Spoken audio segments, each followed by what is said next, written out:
See when we live.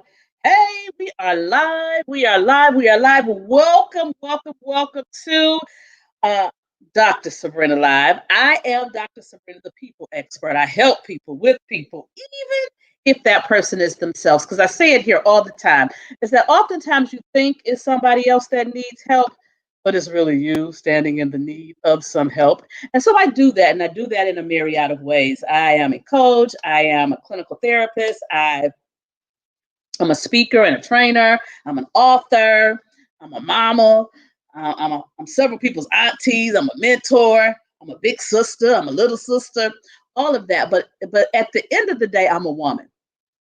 And because I'm a woman, domestic violence information is extremely important to me. And so this month is Domestic Violence Awareness Month. So every week on my show, we've done some focus on domestic violence. So the first week we talked about men get abused too. Oh, yes, they do. They get abused too. There's a study that was done that a lot of NFL players are physically abused by their wives. Lots of reasons around that, but one of them is that oftentimes the women feel like if he hits me, he gonna lose that contract. He gonna lose that job. And so they taunt them. They do things of that nature. So we talked with Linda Gardner, who has an organization called Jerry's World, where she works with men who've been in a domestic violence situation. Then the second week, we talked about teens who are in domestic violence situations. Oh my goodness.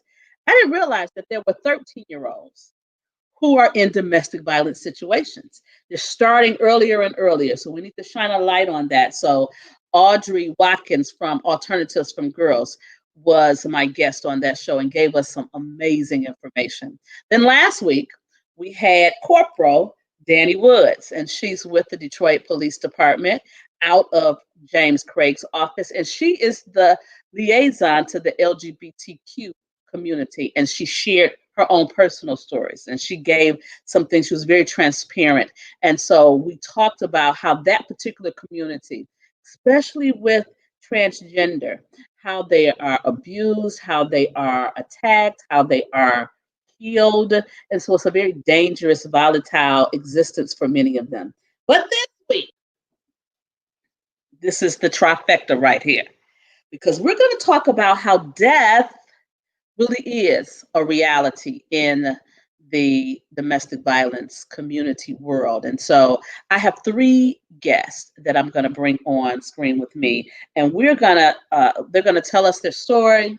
You're going to be able to ask questions. So if you on your chat, if you want to ask a question, you can go to the chat and ask a question. And let me say this. Please share, share, share, because there is somebody. Hey, Miss Latoya, powers up.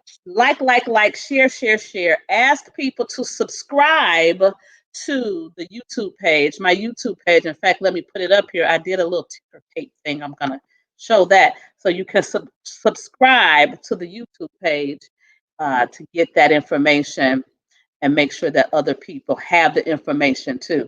So I'm going to start with Miss Amy Cherry. And let me say this about Miss Cherry.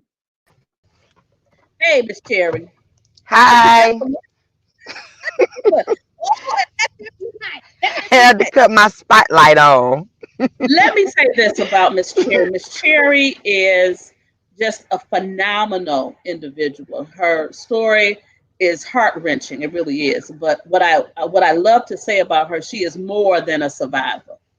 She's more than a survivor. She's a thriver because she's thriving, and everything that's thrown at her, she's like a NFL player. She'll grab that ball, tuck it, and she go. So we're gonna hear from Miss Cherry in a minute, and then let me add Miss Thomas. Hey, Miss Hello. Thomas, how are Hey. you? Don't let that cute little smile fool you. No, please She, don't. please don't. Mhm. She's a beast. Okay, she's another one who survived some horrendous things. But what I Mhm. love about it is that she survived and she's telling her story. And not only is she telling her story, but she has a nonprofit and she's Mhm. working to help other people. So she's going to be able to tell you about that. And then let me bring my last sister in. Miss Posey's in the building. Hello. And now let me say this Posey story, I mean, it just kind of rocked me to my core when I first heard your story. I was like, okay, because it made me think like I got to be watching my friends now. I got to be watching my friends because some of us have friends and we think they are ride or die, and then we come and to find out if they get in trouble, then they'll drop a dime on you. So Oh, yeah, absolutely. we're gonna hear from each of these women. But let me say this: one of the things that I looked up, I was doing a little research, and what I saw in the research is that over 50% of the women who are killed in the United States, over 50% of those women, the deaths were done by an intimate partner. Mm-hmm. Mhm. That's huge. Mhm. Yep. The And the intimate leading cause partner of has death, been, the what you leading say? cause of death 70, of pregnant women is homicide. and I was Wow. gonna say 72% is from homicide, from murder, suicide due to an intimate partner. It's Yep. so interesting that you even say that. I have a client right now who just left yesterday going to Alabama because her sister was murdered by the husband and then he killed himself. And they're on Mhm. their way to take care of the arrangements. And they had two children, so they're bringing the two children back here. I mean, this is Yeah. serious stuff. Serious Mm-hmm. stuff, but it's definitely something that we need to shine a light on. And so I just really want to appreciate each of you for being willing to come on the Dr. Sabrina Live show and share your story. This is being taped, so you will be able to see it later on my YouTube page and on my Facebook page. And then I will make sure that I send it to each of you and you can post it and do what you need to do with it. But Miss Cherry, Yes, ma'am. go on, give us your story.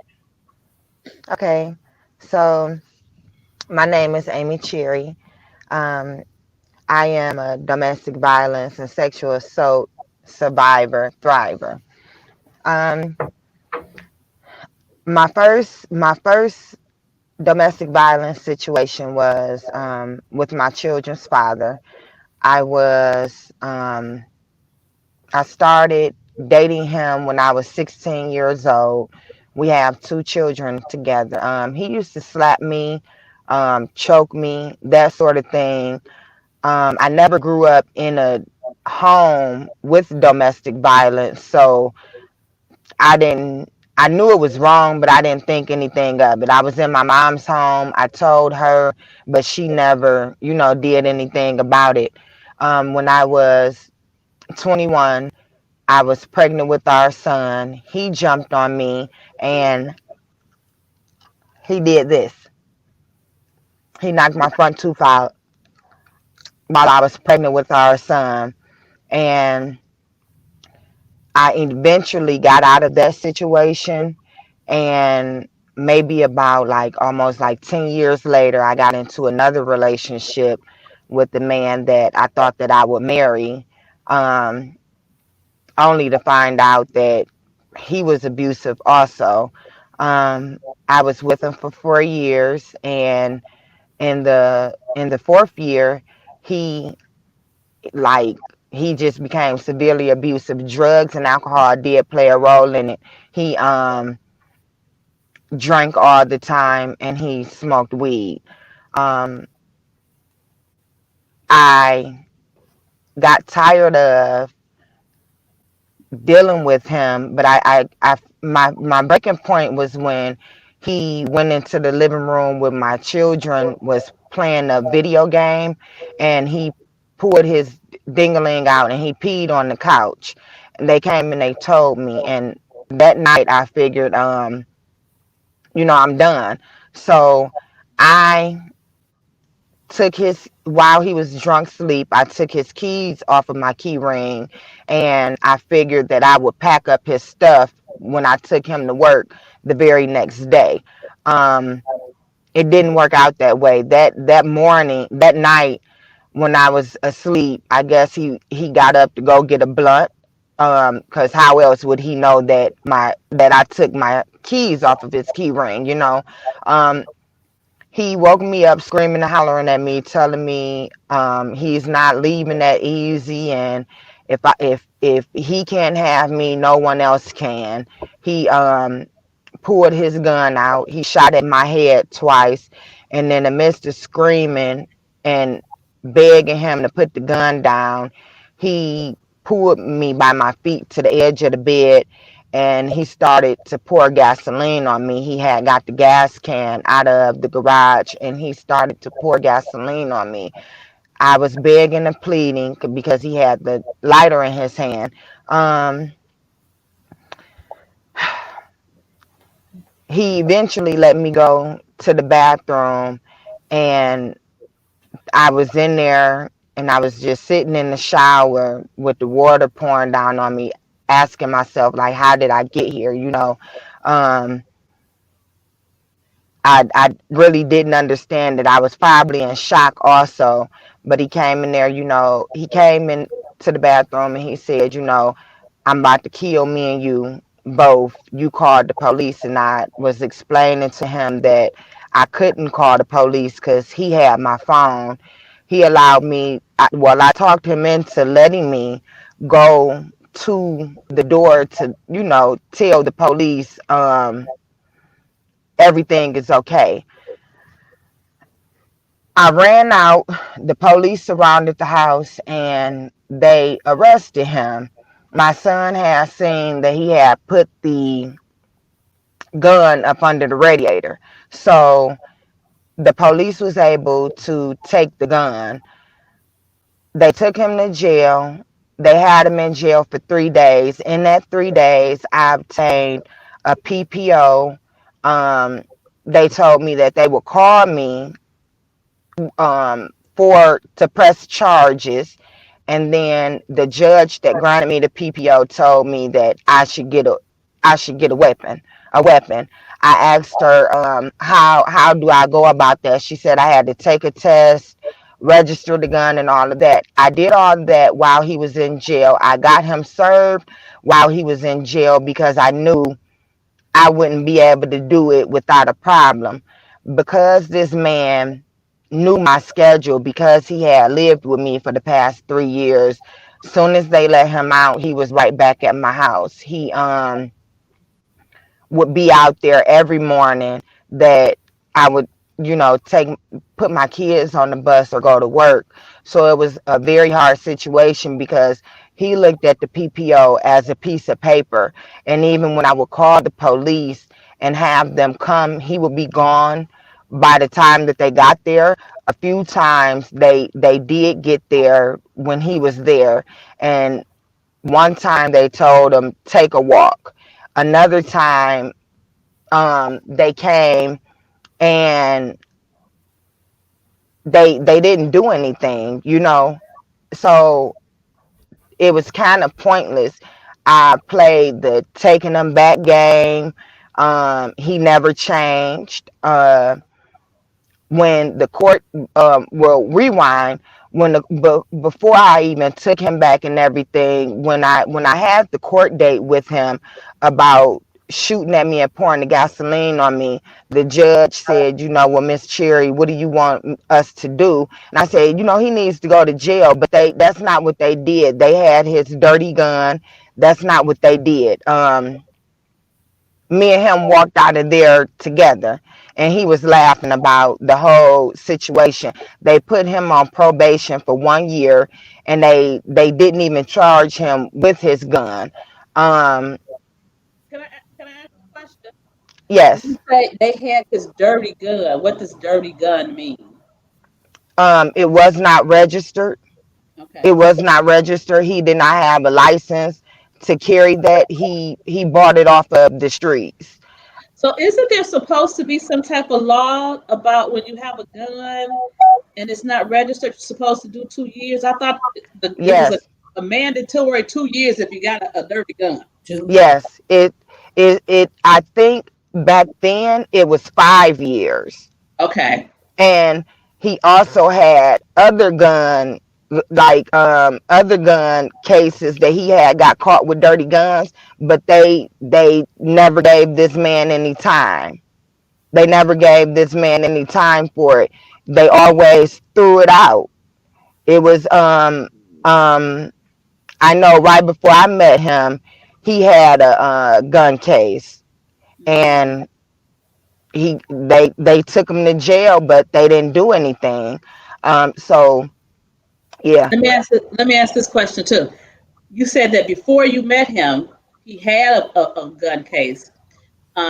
And then you met him and you started dating. Y'all lived together during that 3 year period where he wasn't as volatile. Did you know he had these previous gun cases?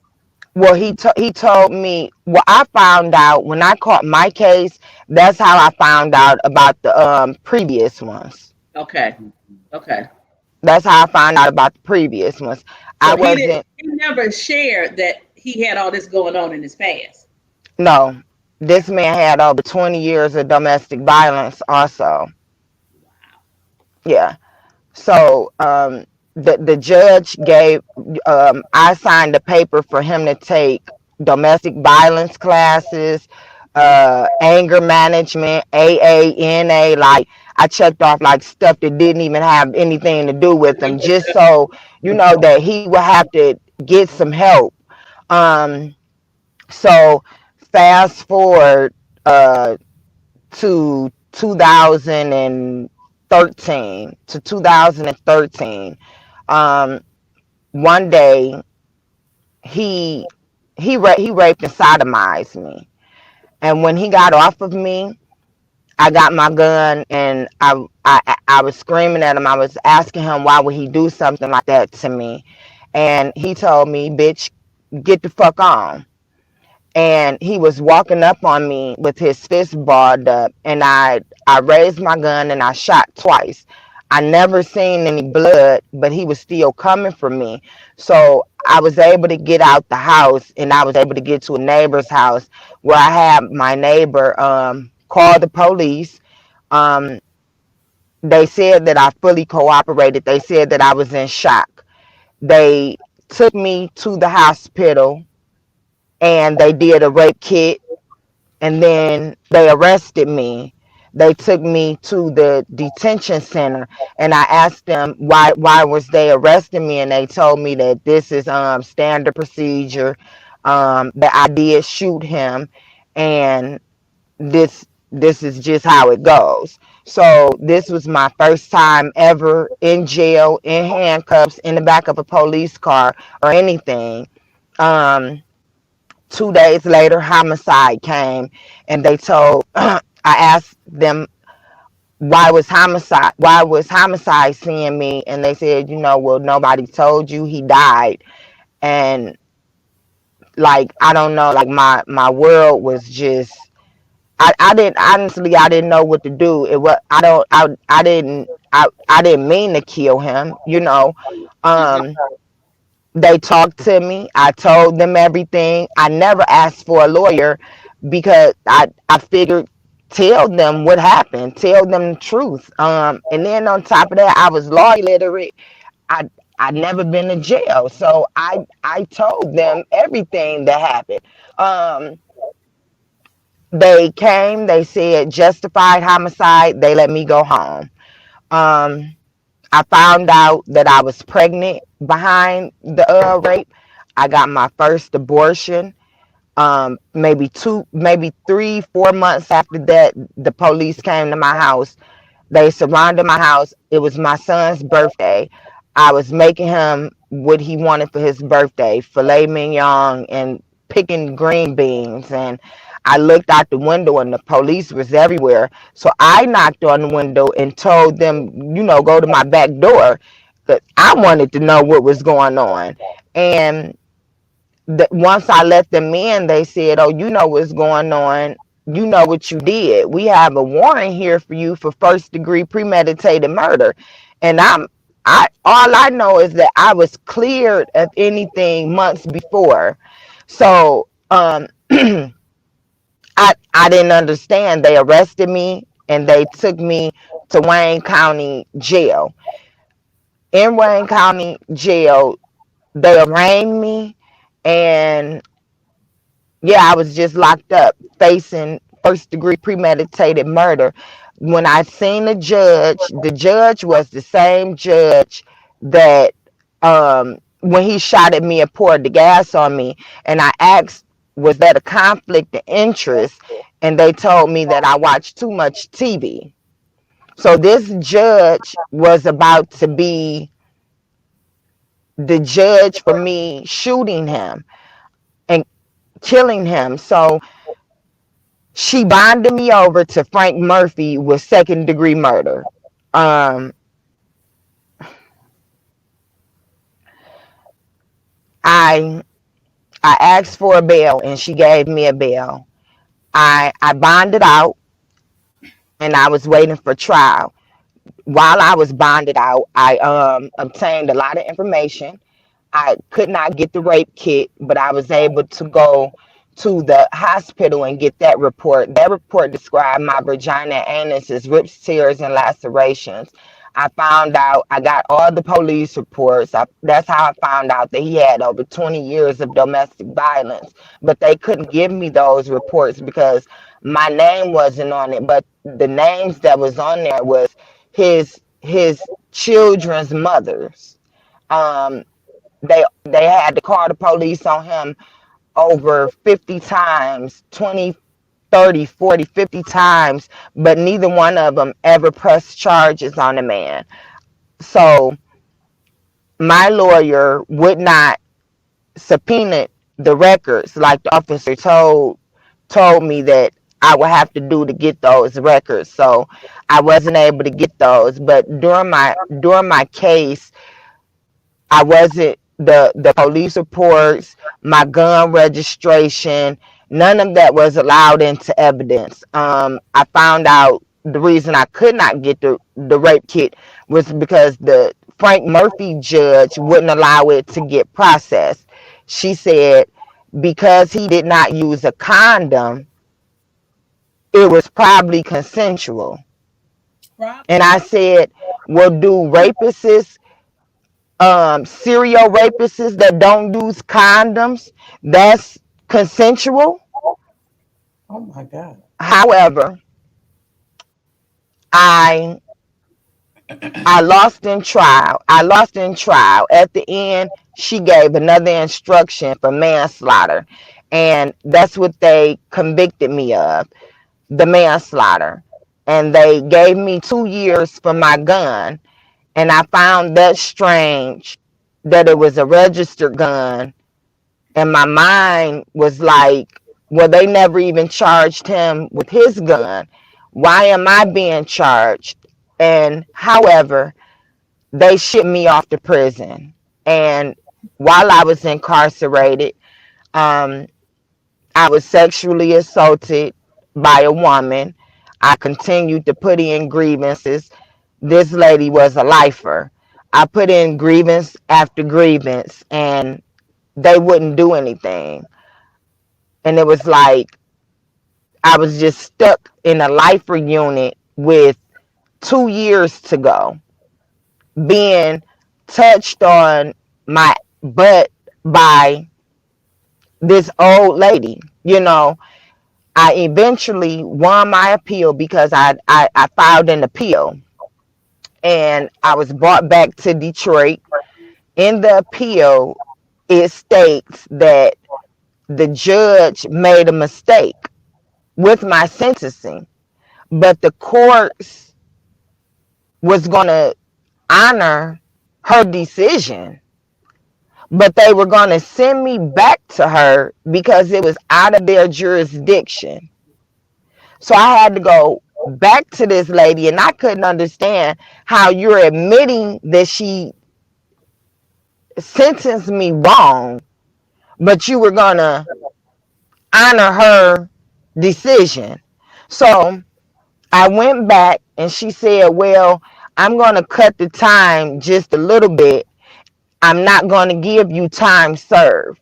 So I got a small time cut, but I had to go back to prison to finish my sentence because I was given 2 years for my gun, and I was given 40 months to 15 years for manslaughter, and she would not run it concurrent. She ran it Consecutive. uh yeah, consecutive. So I had to go back to prison because she wouldn't change it to concurrent, and she wouldn't give me time served. So eventually I got out of that unit. All the while I'm in, like, I never got into any trouble. I was doing like POA, watching suicidal prisoners. I was cleaning the unit. It was definitely an experience just being thrown in prison. They would not let me see a therapist. They told me that wasn't nothing wrong with me. I felt like I needed to see somebody because everything that I had went through, it was traumatizing. Mm-hmm. I I still don't fully understand everything that went on, but I mean, God got me through. Like, I never stopped praying. I never stopped talking to God, even though I was upset with him for a minute. I played the million different shades of blame, and I I eventually accepted responsibility. No matter, it didn't matter what he did to me. I I made that choice to shoot, and I had to do my time on my own. Incarcerated, my family really wasn't there for me. It took maybe almost a year and a half for me to see my children, but I think that was the part that really hurt me, being away from my kids. I was released January 25th, 2018. But if I hadn't won my appeal, I would have still been in prison till December 8th, 2019. That was like last year. But I was released January 25th, 2018. Since I've been home, I do the domestic violence awareness. I tell my story in hopes of helping another woman. I've bought me a home because I lost everything. My vehicles. I don't know what my family did with my cars and all of that stuff. I pretty much started from scratch. I last year started school at Macomb Community College to become a robotics technician. I do not recommend anybody doing this accelerated course.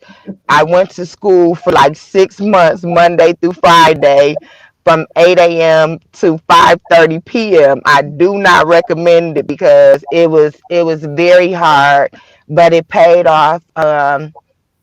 Now I have a good paying job that I definitely sacrificed for, and it was blood, sweat, and tears. I have more good days than bad days, but going through so much. I have my bad days just like anybody else, but I thank God that He has got me through. My house is paid for. I have a new car. I have another vehicle. I've been working my butt off to get get back everything that I need, and God has definitely restored 10 times. He's definitely restored 10 times, and I try to just be used by him. Well, I thank you so much for being as candid as you have been and transparent as you have been. You know I love you, so and you know you can call me whenever for whatever. I'm just saying. I want to jump over to Miss Thomas. Hey, Miss Thomas. Hey. How are you doing? I know I'm so silly. I know I can't. I'm good. I'm good. So, let us hear your story. I'm gonna save my Well, questions for the end. you said what? I'm gonna save all my questions for the end because it'll be for all y'all. Okay. Okay. Okay. Well, I kind of like Amy, it was a revolving door for me of just unhealthy relationships, different levels of unhealthy relationships, but definitely toxic relationships and abusive relationships. Started at about the age of 16 as well. Same thing. Never grew up in an environment where I saw my dad hitting my mom or anything of that sort. So a pretty healthy household, home, loving, warm, and welcoming. And I go out and I meet my first person that I just loved, was in love with, and it started with the emotional abuse, the verbal, the condescending, all of those things that kind of just, as a 16-year-old, broke me down. And then it just kind of trickled on over. It got physical. But to fast forward, what brings me to where I am today, it was in 2014 that I was in a very toxic relationship with a man. And of course, it did not start out that way. But the very first time that he put his hands on me was about an Instagram post. He saw that I had commented to one of his friends that commented on a picture of me and my cousins. And he thought that I knew him, but I didn't. So he took his hand, he reached back and slapped me so hard that my eye automatically turned pink, and then you know how it goes to the blue and all of that, and it just swelled up. So that day when he did that, I was supposed to leave because I had just gotten out of an on and off 5-year relationship with a man that was abusive as well. And I said before God, and I vowed to myself that I would never deal with another man that put his hands on me. So I find myself in that space where he slapped the crap out of me. And so I'm sitting there in the same position again, but not thinking, just being the person who I am. I started to feel like I did something wrong.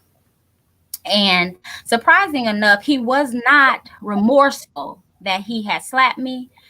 He was making a point that if I ever comment or do anything to anybody that he knows, that's unacceptable to him. So he stood on that. But as the hours went by and as my bruising worsened, he began to, because of course I didn't go home. He began to like just console me and apologize and say that he would never do it again. And, and that just became, something that was so repetitive with us. That opened up the wounds and the familiarity with me as far as always fighting in a relationship, always fighting, always playing defense, and I was pretty much one that did not believe that I was in an abusive relationship, because if he were to hit me, I was to hit him back. And we would just be fighting, it wasn't, of course I knew that I didn't win, that, and then he had a little disability. He walked with a limp because he had been shot up multiple times. So there was a certain level of nurturing that I had for him, that I just wanted him to be okay, that just trying to get him through his levels of anger and control and all of those things. So again, September 2014, I was at his house in Redford, Michigan, and I did go over to his house unannounced. That's just the game that I played. It is what it is. I went over there and I was actually talking to him on the phone, and he was like rocking me to sleep, like, yeah, I'm about to just go to bed, and it's nothing, I'll just talk to you tomorrow. And the whole conversation seemed odd. I said, oh no, he's not just going to bed. He's got something up his sleeve. And at this point of our relationship, it was as if, oh, if you're playing me now after all that I've been through with you, all that I've taken you back from, I'm talking about the black eyes, the broken leg, jumping out of a moving vehicle, you name it. I was in jail messing with this guy. Just all of that I had taken him back from at this point. And I said, okay, if you are cheating or doing anything with anyone else at this time, this is really it for me. So it was kind of my way of closing the door or looking for a way out. But everything in me told me do not go over there that day. But my anxiety, my adrenaline was running. I was speeding down the freeway trying to get to his house, trying to figure, as I'm talking to him on the phone. So I'm talking to him and I'm actually finessing him too. Okay, well, good night, you know, and then hang up the phone, and then I'm at his door. So I go and kind of just creep up and just to listen at the inside to see what was going on. And it appeared to be, there was the kitchen light on, and everything appeared to be fine. There was no vehicles in the driveway, nothing. I said, oh, okay, well, maybe he is sleeping. As I began to leave, I heard I seen the light go off, and then I heard some moaning from inside of the home. So to just kind of speed it on up, he was inside having sex with another woman.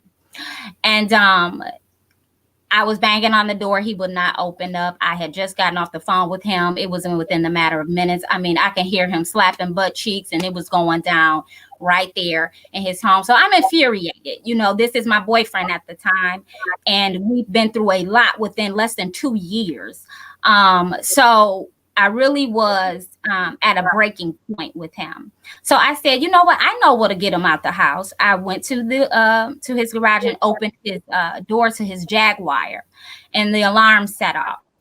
And then he came out then, of course, because he thought maybe I was damaging his car or anything, but I wasn't on that. So he came out with his .40 caliber weapon in his hand. And he came out to argue at me, you know, pointing it at me, you know, like he does, because he was just a controlling type. This was not the first time, the second time. This was actually the third time that he had pulled that weapon on me. Never thought that he would end up using it. One time he pointed it at my head, blank range, told me he would kill me right in his bedroom because of another incident that he suspected that I was doing or that I knew, that he thought that I lied about something with a guy that we knew mutually. So it was just no winning with him. Like, the trust was demolished. We were really at a bad state, and I should have left a long time ago when my daughter said to me that she didn't like him, that he just looked evil. However, I stayed. I tried to be the person that I felt that he needed me to be, but that demon was a little too big for me. So that night, he fought me, and I tried to get away because I had seen a level of anger in his eyes I had never seen before. It was as if I was looking at the devil himself. So I tried to get away. I was, you know, walking away. I'm arguing with him. He's arguing with me. I did not fight him back at all. I was really just trying to leave. I told him, you know what, this is it. This is over. You in there sleeping with you in there doing whatever with a woman, you know. And as he was hitting me, I could smell the aroma of sex on his fist as he was hitting me in my face. And it was literally disgusting to me. I was crying, hysterical, like, how could you, you know, do this? Like, you know, what are we doing? And as I'm leaving, he took that .40 caliber weapon and he shot me in my backside, a total of 6 times. I was shot once in my leg, broke my finger bone. My leg kind of just hung as I was standing there in the driveway, and I kind of just laid myself down, and he shot me multiple more times in my upper extremity. So I was shot a total of 6 times. I lay there in the driveway dying, literally still talking to this man. We had a conversation. I told him, how could he do this? Could you call the ambulance? He's just pacing around me, you know, as if he's in his own little world. He's hearing me, but he's not hearing me. And he's saying things like, why you should have just left? Look what you made me do. And I'm not going to jail. I'm about to just kill myself. So we're having a conversation. And I said, well, no, don't do that. So I'm sitting there laying in a puddle of my own blood, figuring out what story I could tell the police because I'm figuring they're about on their way. And before I knew it, I could hear the sirens and I hear someone coming, and then bam, he shot himself once in the head and he dropped right before me. So yeah, that night was very tragic for me. I was taken immediately to the hospital. I was actually woke during the whole process. And then when I got to the ER, I was able to, they asked me, did I want to call someone? I called my sister. I kind of explained to her briefly. I said, don't tell mama. I kind of told her what happened or whatever, he shot me. And yeah, that night in the emergency room, I died. So death is definitely a reality for me because I died that night and God was so gracious. He was so gracious enough to save me still. Yeah, he touched me and I was resuscitated and breathed new life back in me. And I'm forever grateful. So that's why my mission to the death of me is to advocate for domestic violence. And it gets hard. Sometimes I don't even want to talk about it. It's talking about it all the time is just, it's trauma reoccurring to me, and so, but as much as I don't want to, I have to, because there's so many women experiencing those type of things and dealing with, unhealthy relationships and just, being the type of person, just whatever background or whatever you came from or whatever the case may be, just trying to be in love with someone or looking for love. And as a result, getting damaged and broken and low and, again and again and again. So that is what created My Beating Heart, my organization. So thank you, Dr. Sabrina, for having me. Oh my God, I have chills right now. It's just I really, really appreciate your transparency, your candor. Of course, I've heard your story before, so I knew what was coming. But I think it's so important because there's people right now that's sitting in a situation very similar to yours and very similar to Miss Cherry. And they think that they are not going to get out of it. They believe that it's over. They feel helpless. But no, I wanted you to see what it looks like on the other side. Miss Cherry has been to prison and she's home with a house that she owns. She has cars. She has a job. She's rebuilt her life. And so there's still much, much more in store for her. And I believe the same thing for you, Ms. Thomas. And again, like I said to Ms. Cherry, if there's anything that I can do to assist with what you're doing, don't hesitate to ask. All right, we round in the corner. With our sister, Miss Posey. It's your turn, girl. Take it away. All right, thanks for having me, Dr. Sabrina. I'm Anita. And sometimes I feel like my story isn't nearly as tragic as these ladies' stories because it was a bit different. I was a state employee in the city of Detroit, grew up in Detroit, loved the city. And then I had met a guy in Lansing. I would go up on the weekends to see him because I knew the party scene in Detroit already. So, going to a new area, things were fresh. He treated me like a straight up queen. And I just got sick of the violence in Detroit. The last step was my son got robbed of his only thing of value he had with him, and that was his bus ticket to get home. So I transferred my good state job and packed up my son and my limbs and moved up to Lansing to be with this man. He treated my son like a prince. I mean, I would come home and he may be cutting his hair in the kitchen or laying in the floor reading comic books with him. He bragged to all his friends about how smart my son was and would bring him out to show him off and all kinds of stuff. When we met, I was a bit overweight and I had been wanting to lose weight for quite some time, but the gentleman I was with before didn't want me to. So just constantly shoving food at me and I didn't turn it down. But when I got with this guy, he supported me. I lost 90 pounds in 8 months. Wow. Went from a size 16 to a size 6. Mm-hmm. And he had such impeccable taste when it came to clothes and decorating and whatnot. He would go shopping with me, and the clothes I picked out, he said, "Honey, you don't have to dress like that anymore. You're not a big girl anymore. You can wear something other than black, brown, and navy." So he would pick things off the rack that I would never have chosen. But when I put them on, oh my goodness, I could have been in Vogue. I mean, the man just had impeccable taste. He knew everything to say, everything to do. He built up my confidence like no one had ever done. And I felt like he really, really loved me and embraced my son and all of that. And it was just heaven for a year. I was up there in Lansing. I wasn't hearing sirens all the time. The grass was green. They had tree-lined streets like Detroit used to. And the water was sweeter. The air was cleaner. I was, I'm in heaven. And something happened after a year, and he put his hands on me. I think he slapped me. And I lost my mind. I had never, ever been involved in an intimate partner, domestic violence relationship before in my life. I knew it when I saw it. My brother had been in one, my cousin had been in one, and I was just outraged by it. But no one had ever treated me like that. And when he did, I got to looking all around. He said, "What you doing?" I said, "I'm looking for something to knock your head off with." I was ready to clean his clock.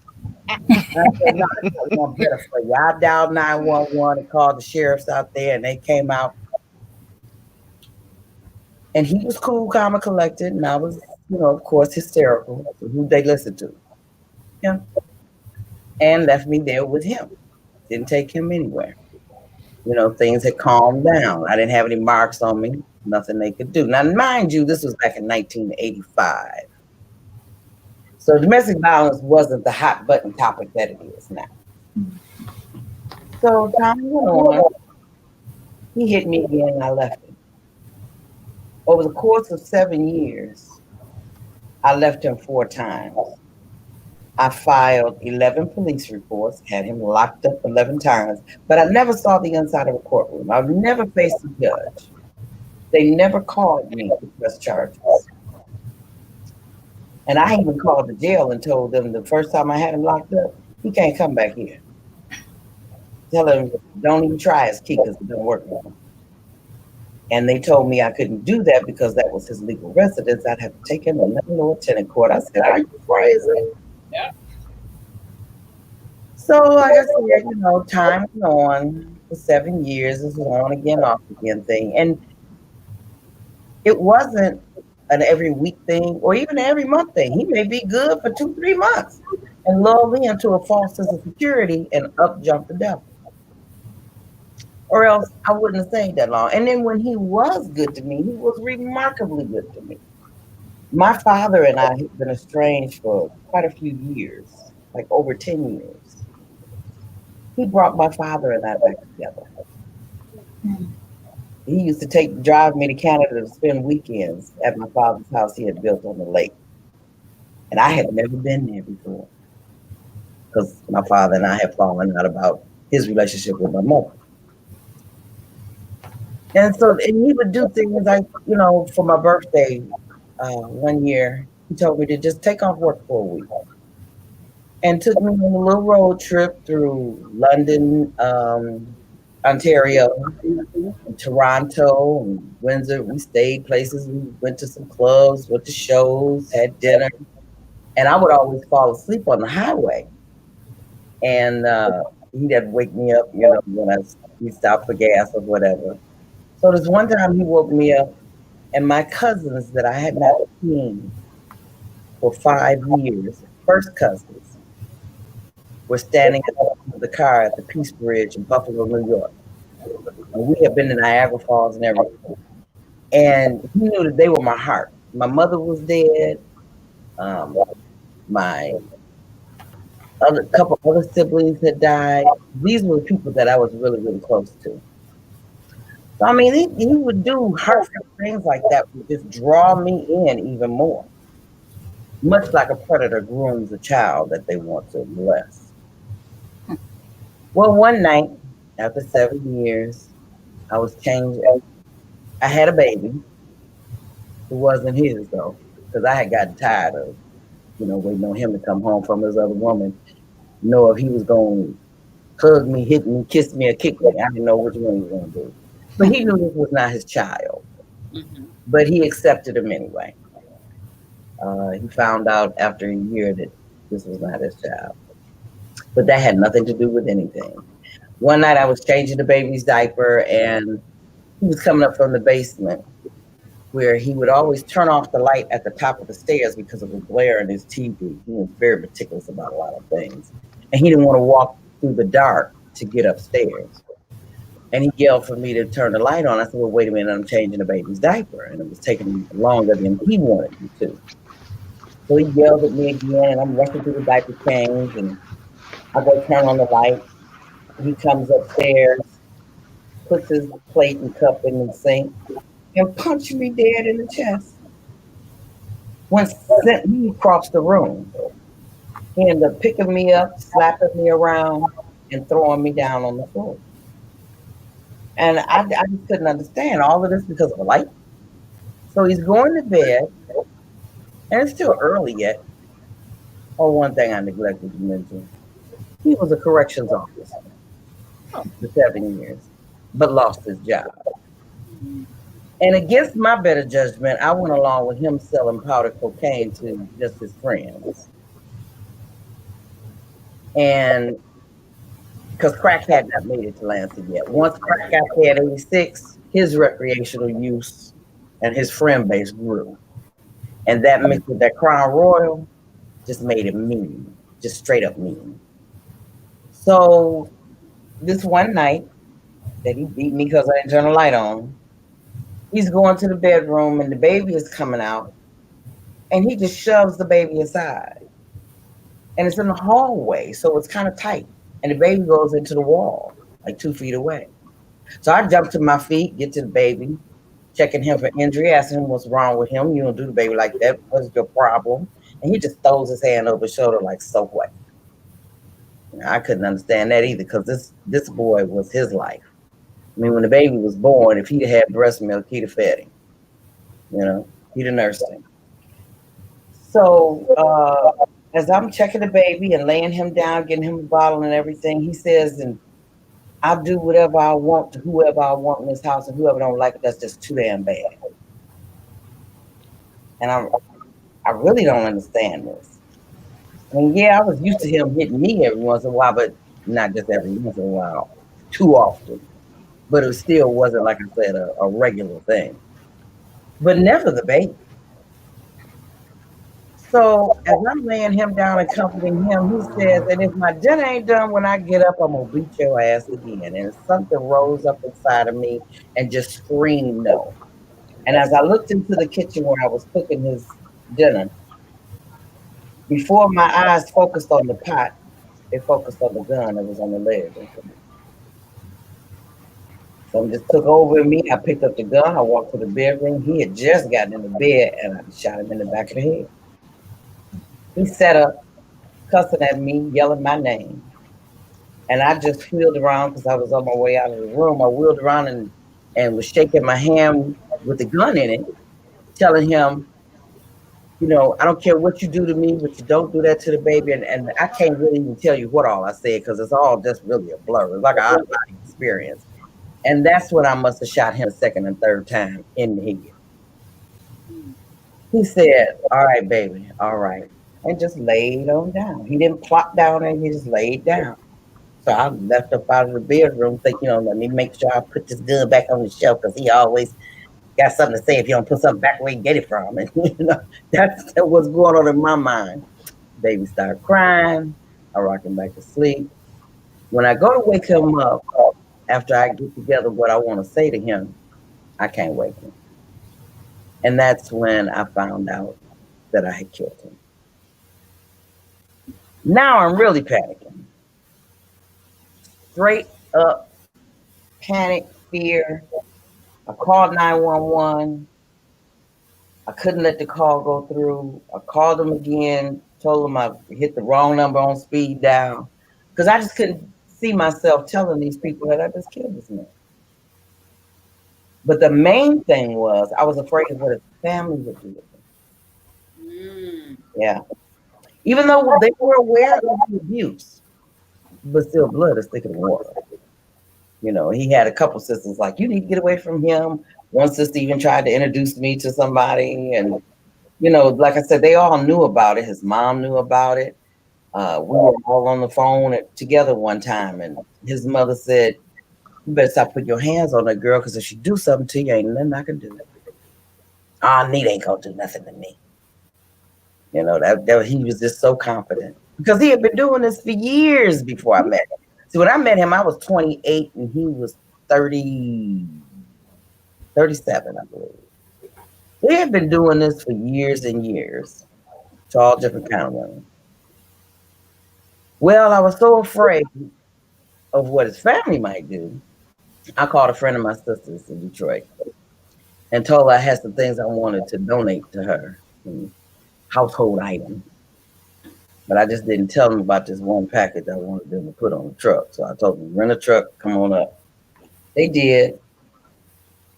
I talked her into it, and she talked her husband into taking the body, and we took it to Detroit. We found a vacant lot with a pile of tires, and we placed his body under the pile of tires. And I thought that was it.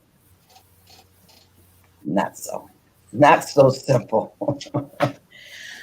She apparently thought I was going to get a lot of money or something because she was looking at the way we were living, because we had a pretty nice place, but it wasn't, you know, the Taj Mahal or anything. So she had her husband call Detroit police and report where they could find the body. And once they did, they called because his sister had reported him missing. They did not find his body for 30 days. So I took his life March 13th. They found him April 15th. And they called, of course, and had me come down to be interviewed. And I told them that him and some guy named Joe went to Detroit to buy some drugs because the Lansing was dry. I thought that would go over. That's the best I could do because I was afraid. But the family kind of knew because they knew of the abuse. They tried to make it to be about the paternity of the baby, but that didn't fly. The police knew it. Everybody knew it. So time went on, and I guess they chalked it up as a drug deal gone bad. Well, a couple of months after that happened, a coworker that had been inviting me to the church 2 years invited me again, and I was losing my mind. You know, secrets make you sick. And especially something like that. It was eating away at me, and I said, well, maybe I do need to go to church. And the first night that I went, I had to ask her, what did you tell that man about me? Because he was talking about my business, just all up in my business. Well, once I got the understanding that God would forgive me, because I knew I had broken one of the big 10. I didn't know about salvation. I was raised Episcopalian, and they just didn't teach that. Mm-hmm. So once I found out I didn't have to go to hell, I was okay. I surrendered my life to Christ. That day to this, I belong to him. Cool. I thought everything was good. Well, after 3 years, his family got the Lansing Police Department to retrieve the investigation report from Detroit and open an investigation themselves, because I think somebody went to a psychic or someone called McPhee, somebody, and they told him that he was killed in the house. So, but there was no forensics in the house to say that. And this was on again, off again investigation for about a year. And every time they would talk to my friends and family would call me. And of course I would get on edge because I'm still lying. So I just prayed one night. I said, Lord, please make it stop. I can't do this anymore. I'm supposed to be a Christian. I'm not supposed to be lying. Please, if you want me to admit to what happened, you'll have to create the circumstances, because I don't have the courage to walk in the Lansing Police Department and tell them what I did. I said, and I prayed that, I won't have to go away, because he's got a record beyond me. And I said, but if I do, please don't make it be a long time because my baby was 5 at this time. Okay. I said, please don't keep me from my baby. I said, but I won't be afraid because I know you'll be with me. You said it in your I won't be afraid. So 20 days after I prayed that prayer, my sister's friend got in with the police. And to get out of it, she told them she knew something about a murder. But her husband had since left her for another woman. And she was trying to get back at him. So she told the police that I was his girlfriend and that she rode up there with me and then he drove directly to my house, left her in the truck, went in the house. She got tired of waiting, came in the house, came in the basement, and saw her husband standing over the dead body with a smoking gun in his hand. Yeah. So they went and picked him up a few days later, coming home from work. He told them that she and I were lovers. Yeah. And they drove up there, and I had to meet them at Myers so they could follow me to the house, which is what really happened. And she came in, and she was the one that convinced him to take care of the body and everything.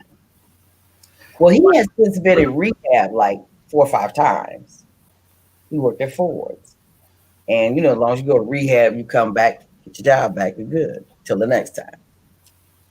So he wasn't really clear on a lot of things. And when they asked him to identify me in the courtroom, he looked all over the place. I mean, anybody who watches TV knows the defendant is at the table, but he's looking through the whole courtroom because he don't see me there. He said, no, you're here. And I'm doing this to my lawyer, you know, hey, that's not a good idea. So then I see the prosecutor at the corner of my eye doing like this. Oh, said this Yeah. There she goes. He said, "Well, that lady right there, she kind of looked like her, but I can't be sure." Prosecutor didn't realize I had gained 100 pounds. So that's why he couldn't identify me. No wonder. Right. Yeah, Wow. He looking for a size 6. Danny and Sandy. For a size 6, not a size 16. I was wearing a size 24. Yeah, those 4 years, I was trying to drown the guilt, the shame, the fear, all of that with food. But it didn't work. All I did was get fat. So they arrested me in April of 97. I spent 7 months in the county jail. I had an attorney who later has been disbarred and arrested himself because of how corrupt he was, but he convinced me to plead guilty to second-degree murder, and I was probably looking at 5 to 10, 3 to 7, something like that. When I got to the courtroom, the judge said, "Ms. Posey, I was going to give you 22 to 50. And I'm thinking, 22 to 50, months? You know what? He said, "But I see here that you were a battered woman with all the police reports and all the letters from my supervisors from work have written, co-workers, neighbors, all kinds of people have written the judge to ask for leniency." And he said, "So I do believe you're in a domestic violence relationship." He said, "But I also believe you planned it because of what I did afterwards." He said, "So I'm going to take 5 years off and give you 17 to 50 years in prison." Mind you, I wasn't young as these ladies. I was 41 years old standing in front of that judge. I had never been arrested before in my life. I worked for the state for almost 20 years in social services. When I heard that, I think I just went numb. I blanked out because I couldn't even calculate how old I would be. Later on, I did. I'm like, oh my God, I'll be 55. Lord, what am I going to do? I'll be eligible for AARP. I did not see that as a benefit. I'm an AARP member. You're 41. You ain't looking forward to that right there. That's with my circumstances. And the only reason why I took a plea was because I was in Eaton County, which is the county seat, and where the Klan alive and well. I would have never gotten a fair trial because that would not have been a jury of my peers. No, not at all. So I went to prison, and I have to say, God gave me grace and favor the entire time I was there. I served almost 15 years. And to this day, women write me, call me.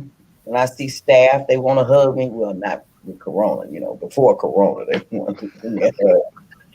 But I've been back to the prison to speak to words of encouragement to them and been very well received. I mean, they treat me like I'm a rock star when I go in there. So Miss Posey, Miss Posey, Miss Posey. And I actually really love them. You spend that much time with people, you get to know them, regardless of what they do. Mm-hmm. Some have sexually assaulted children. Some have killed babies. Some have killed their mother. Some are carjackers. I mean, all kinds of stuff. But I got to know the person. And it was some that definitely need to stay there for the rest of their days. They don't never leave to see them. Forever, ever. Yeah, forever, ever, and ever, amen. I'm telling you, I told one girl, your eyes are just black. I mean, it's like her pupil and iris was all big. I said, you going straight to hell. You need to do something with your life. I said, because you got pure evil in you. And it's a wonder I didn't get jumped on in there because you need to stay here. One of the things I want to say to each of you, of course, thank you. Of course, thank you for sharing the story. The chat is blowing up because people are just amazed by your stories. They're talking about how the laws for domestic violence needs to be changed, that this is terrible. People are sharing their own stories. One lady said that she watched her mother be killed by her father. My God. Just all kind of stories. And so when we share our stories, because I always say our, because I have not been a victim of domestic violence by an intimate partner, but I am a survivor of rape, and I was gang raped at 14. And as I wrote a story, I wrote about it, and as I began to write, and I saw how that translated to so many other relationships, that so many people I allowed to treat me like I wasn't valuable and to talk to me that way, and to I just felt like if you were attracted to me, then you might want to take it from me. And so that led to a whole just had to get my life together, get my mind right. But I will say this. Let me ask this question to each of you. Have you each gotten any counseling? Yes. I had to get my own counseling because since I've been home, the state of Michigan, they wouldn't help me with nothing. A bus ticket, clothes, nothing. I actually went to an event and it was a therapist there, and she gave me her card and I get services from them for free. And still during Corona, I speak with my therapist every Wednesday. I spoke with her earlier today. Yes. Good. I love it. I can talk. This lady is a woman of God. I can talk to her. She prays with me. I don't have to worry about her taking what I say, using it against me. I don't have to worry about judgment from like when you talk to people about what you have been through. Is so much judgment. A lot of people ask, well, why would she do that? Well, why was he putting his hands on me? Exactly. I tell Christians this all the time. I say, people they really don't need your opinion, and they really don't need your judgment. They do need your prayer. So if you're a Christian, you should really be seeking to pray, not give your opinion. Sometimes we just need to shut up. Yeah. And just pray and support. Ms. Thomas, how about you? Had you sought after any counseling at all? No, not at all. And I actually was in ministry for a long time, never been counseled. So no, have not sought any professional counseling. Thought about it. Think I got trust issues. Well, let me say this as a counselor. I will say this because I was on a show just yesterday with some people, and one of the guys said, "I don't think a counselor could help me. I don't think a counselor could, because they think that the counselor is supposed to tell you something or fix you or direct you. A counselor is a place that, one, you can share objectively. Secondly, there are things about the things that you're experiencing from a professional standpoint that can give you insight on why you might still have trust issues. I tell people all the time that there's developmental stages to healing. So when you think that you've healed and then you continue to matriculate through life, something may trigger a different thing that now you require another level of healing. So healing is not something that just happens and you go away and you're done. No, healing happens in developmental stages. So sometimes when you haven't had someone that knows that can help you with that, you may get to a place and you're stuck. You can't really move past that because you haven't had the type of assistance to move you past it. Miss Posey, have you ever? Oh yes, I was a fan of counseling. When I lost my mother in '81, I found out that I had reactive depression from losing my mother. So I wasn't shy about counseling, and I actually wanted it. When I entered prison, I signed up for domestic violence. They wanted to sign me up for anger management. I said, I'm not angry. I didn't do this because I was mad. I was scared. I was upset. And the main psychiatrist even told me this was situational. Had he not put his hands on you, or maybe your baby, he said, you probably wouldn't have never done that. You probably still be in a relationship with him. But after that, they started a domestic violence counseling group with a counselor that actually counseled batterers on the outside.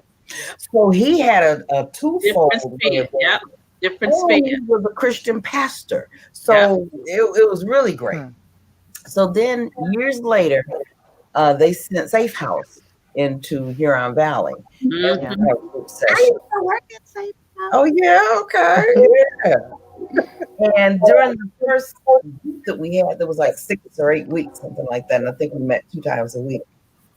I contributed a lot, because I had been studying. When they had college classes, I was taking women's studies and I took some psychology classes. And I read up a lot on domestic violence because I wanted to understand what happened to me. Right. Why did I allow this? Why didn't I leave and stay gone? I wanted to understand all the mechanics of it, and I got to learn it. So when the second group, or I took the advanced domestic violence group, and then when the next group came, they asked me to facilitate it in the prison. So, but when I came out, I volunteered for Haven, Wayne County Safe, and what's the other one? Lord, it's shame get old and forget folks. Anyway, I joined the Survivor Speakers Bureau, and my son told me, Mama, you get paid to do this on your own. Oh, really? So he helped me set up a nonprofit called Beware, which is the name God gave me while I was in prison, and it's BWARE, Battered Women's Awareness Reaching Everyone. So I do the public speech. I love an acronym. I am the acronym queen. I love that. Yeah. So it came from God because I was like, that's not Beware. That's not how you spell Beware. He said, yes, it is. I said, no, it's BEWARE. He said, no, it's BWARE. I said, well, what does that mean? It's got to talk to God like that. But anyway, and I do peer counseling. Okay. Because just like with drug counseling, they use ex-drug addicts to counsel. Because not only do we understand it, we can also see the BS. We can see through it. Because, people come to counseling sometime and still have up that wall. So I do peer counseling now, and it's all right. We're not making any money or anything, but I feel better when I help another woman discover her worth. Absolutely. And with that, Dr. Sabrina, I want to just say, because I have to, that I'm not opposed to counseling. That is actually, I recommend it. I encourage anyone who needs counseling to go to counseling. PTSD is real. Traumatic experiences in life you cannot just get through. However, in my case, I did not. God kind of just pushed me alongside where it was just me and him, and I was able to build myself back up to a point where I mastered myself and was able to counsel myself with a great counselor, and was able to get to a point where I am healed, So I do. I recommend it. Absolutely. Absolutely. I really appreciate you ladies. I am just floored. And the comments still on the chat, they blowing up. They having their own. Somebody said, bless you all tonight. That they were a domestic violence survivor. And just let me say this, that and I want this, and I wish this for each of you ladies, that if somebody said God is the great counselor, yes, he is.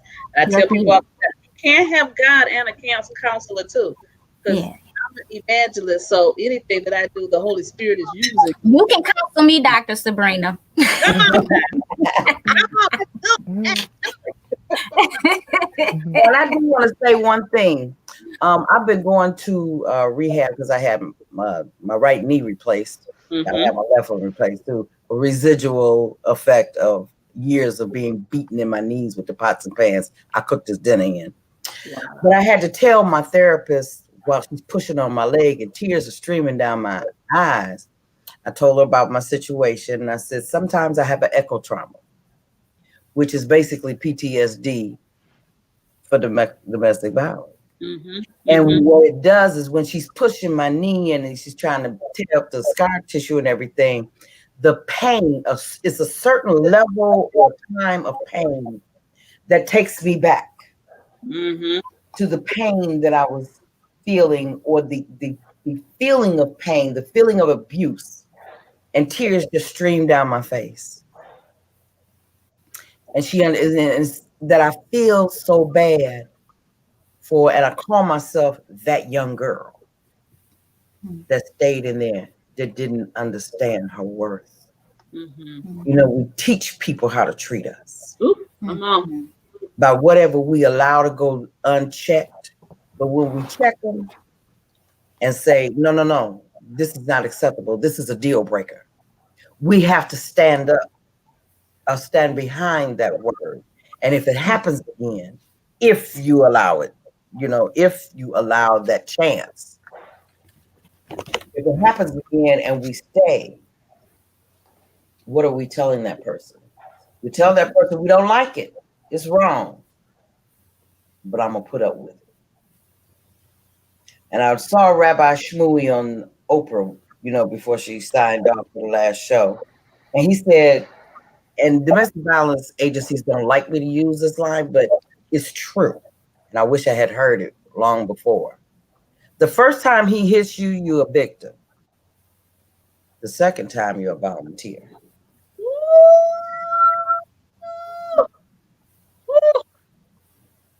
Who's going to volunteer for that? Had I heard that before I ever picked up that gun, it would have shaken me to reality. I know it would have. So you know what? You're absolutely right. I'm out of here. It's so important to know. I remember when I have two husbands. It was my husband. I got when my first husband left me. When he left, I would have a ritual every day because my son was 11 months old. So of course I couldn't be crying, take care of the baby. So I would take care of him, play with him, feed him, do everything, and then put him to bed. And then it was my time to cry. And so every night I would just bawl. I'm just toe up. And one night my mother called me, maybe 2-3 weeks in. And she said, what are you crying for? Because just drama personified, just drama. And my mother quietly says, do you think that he's somewhere crying over you? Ooh, girl. And Oh, from that day to this day, I I bet never you. cried no more. That's right. I said, I just get myself Yeah. together. You know what? No, we ain't. And so that was something that had to start me valuing me more than I value something outside of me. Mhm. Right. I have to stand in my truth. I have to value myself. I know that I'm going to be doing a book series called Dating Shenanigans. Aha. Hmm. And Dating Shenanigans, we're going to have different volumes. We're going to have Dating Shenanigans, the online edition, Dating Mhm. Shenanigans, the over 50 edition, All right. Dating Shenanigans, the church edition, Mm. Dating Oh, Shenanigans with kids edition. Yeah. So yeah. it's amazing to me the things that people tolerate when they're dating. Right. Yeah, Right. And I like that's to what say teen something dating. too. Okay, what you say, Mhm. Miss Chair? I like to say something too. Definitely about dating. I think that um, I don't know. I think that I'm a magnet for bums. I think about since I've been dating, since I've been back home, it's been like really, really rough. But then I think about what I went through with that man, the trying to blow my house up, the suffocating me with pillows, the shooting my friends. And I think it always be in the back of my mind, like, is this guy gonna do that? Because a lot of guys, they pretend so well. It be like a honeymoon in the beginning, it'd be like, oh, he's a really great guy, and then it just go all the way left. But like, I definitely now I also took the domestic violence class in prison because I wanted to know what happened, how did I end up there, and I learned about like the red flags that we feel in our gut, like we know, but we just ignore, the going through our phone and the insecurity, and, oh, I don't want you to hang out with her. Like, we have to pay attention to all of that because, man, this dating game is like, I mean, it's horrible. It is horrible. If I could tell you about some of the ones that I've went on dates with and all of that, like, I can't make this stuff up. I'm literally waiting on Ashton Kutcher to pop out, like, you being punked. Like, cause this can't be life. Like, I talk to God and I cry out and I be like, God, come on. Like, come on, like, you really gonna have me go through this? Like, after everything that I've been through, like, I don't deserve a good, God fearing, faithful, just all around good man. I Mm. keep having to deal with these things. Like, I know you got some good ones in the back. Bring them Mhm. out. He does. He does. He does. And I was gonna say that's why it's important that we break up with the pattern and not the person, Hmm. Yep. because we can find ourselves back in that same loop of things. So it was Hmm. so important to me that I had to fix the part of me that resonated with this man and his insecurities and his brokenness and Yeah. all of that, because that way I'm not attached to that type of nurturing anymore. Not that I have to change who I am, but the way that you approach it. And as long as you got that thing under control, then you're able to move different. You know what I mean? And you're able to attract Right. different. Yeah, Yeah. it's Right.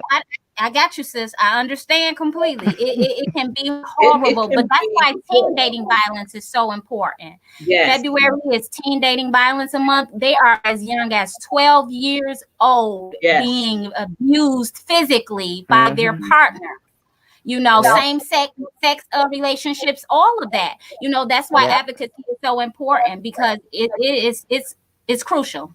And Mhm. we Right. have to make sure that we're not judging. Because what I Right. tell people all the time, I am gifted at some things, and what God has told me to do is with the gift. He ain't instructing me, oh well, you can't help them with the gift because they this way, or you can't. No, if I'm gonna help you with communication, My role is to help with communication. I can't judge who you want to communicate with. That's your business. Right. Right. I stay with my lane, and I tell people this all the time. I do not stuff my values down your throat.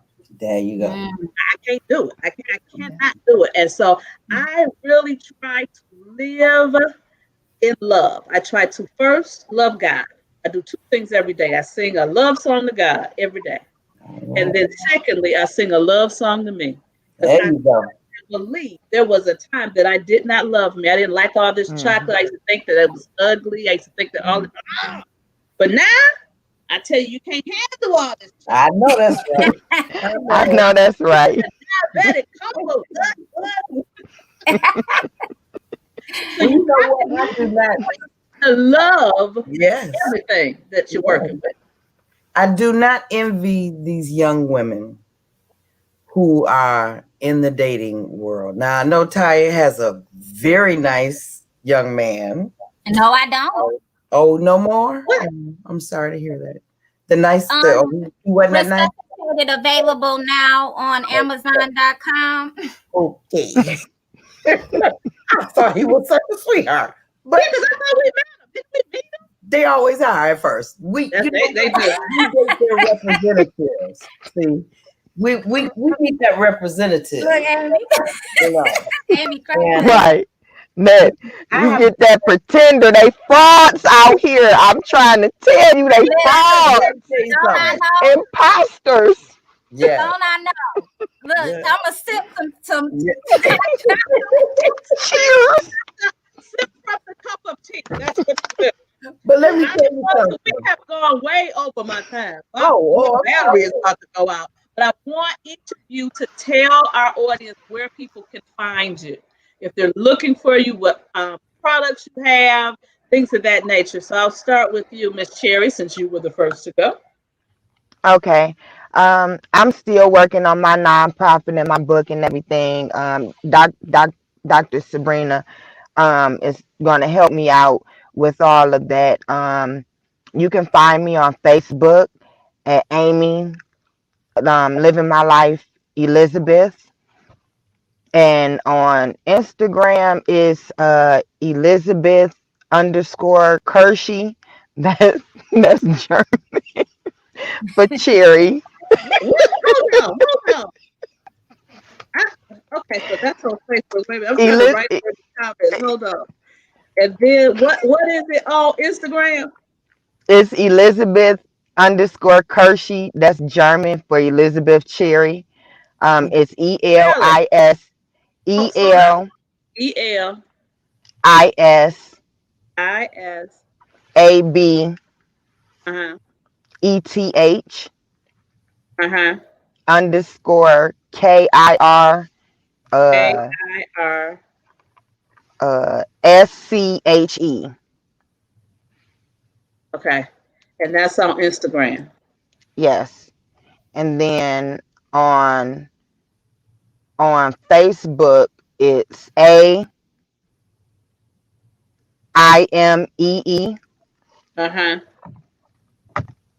Living my life or living my best life. Living My Life LIVINMY LIFE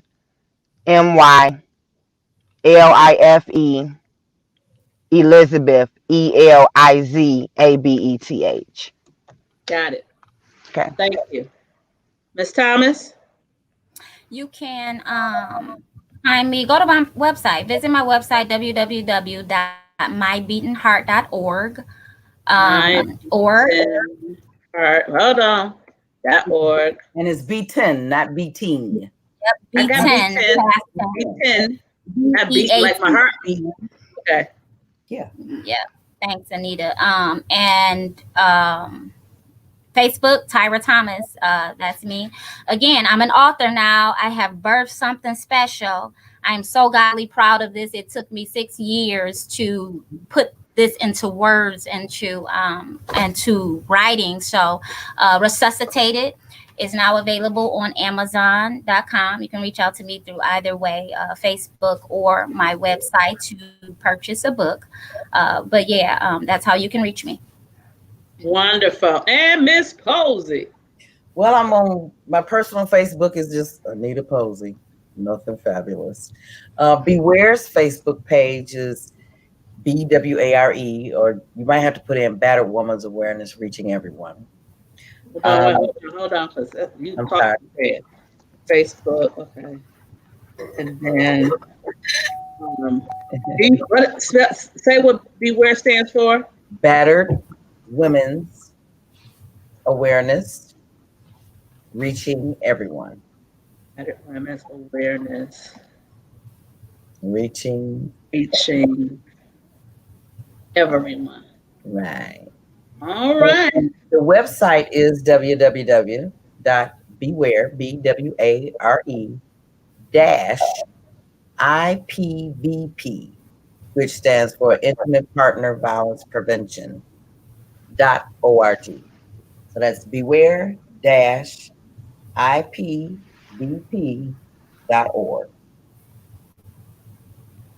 All right. I'm on Instagram, Sweet Anita. What's your Instagram? Instagram is Sweet Anita 56. All one word. SWEETANITA. Let me put my personal Instagram then. My Instagram is Tyrus Hart. I didn't mention. Let me get Sweet Anita's handle out there. Sweet Anita what? 56, 56, the year I was born. And Twitter is at Sweet Anita 56. Oh my God. It's Sweet Anita. Sweet Anita. This is funny. Okay. And then Ms. Thomas, what's your personal? Tyrus Hart. TYRIASHEART.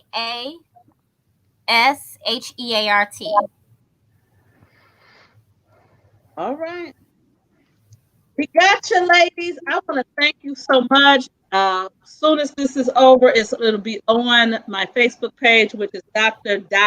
Sabrina Jackson. That's the page for the show. So my personal page, if you're my personal friend, you won't see it there. It's the show page, and the show page is Dr. Sabrina Jackson. And then my YouTube page, which I want all of you to please subscribe to, is just Dr. Sabrina. And Dr. Sabrina is all merged into one word.